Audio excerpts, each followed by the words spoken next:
विवाह की कथा। तुलसी का पौधा जो पूर्व जन्म में एक लड़की थी जिनका नाम वृंदा था। राक्षस कुल में जन्मी यह बच्ची बचपन से ही भगवान विष्णु की परम भक्त थी। जब वह बड़ी हुई तो उनका विवाह राक्षस कुल के ही दानव राजा जलंधर से संपन्न हुआ। राक्षस जलंधर समुद्र से उत्पन्न हुआ था। वृंदा बड़ी ही पतिव्रता स्त्री थी, सदा अपने पति की सेवा किया करती थी। एक बार देवताओं और दानवों में युद्ध हुआ। जब जलंधर युद्ध पर जाने लगे तो वृंदा ने कहा, स्वामी आप युद्ध पर जा रहे हैं, आप जब तक युद्ध पे रहेंगे मैं पूजा में बैठकर आपकी जीत के लिए अनुष्ठान करूंगी। जब तक आप नहीं लौट आते मैं अपना संकल्प नहीं छोड़ूंगी। जलंधर तो युद्ध पर चला गया और वृंदा व्रत का संकल्प लेकर पूजा में बैठ गई। उसके व्रत के प्रभाव से देवता भी जलंधर को ना हरा सके।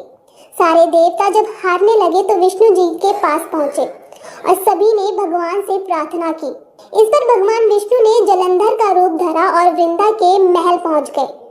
वृंदा ने जैसे ही अपने पति को देखा तो तुरंत पूजा से उठ गई और उनके चरणों को छू लिया।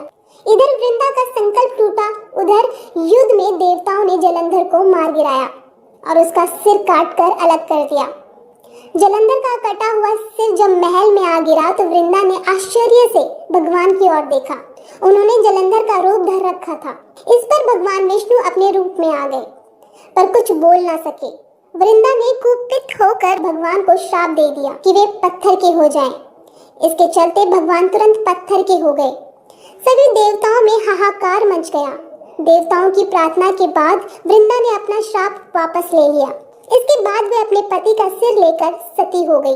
उनकी राख से एक पौधा निकला।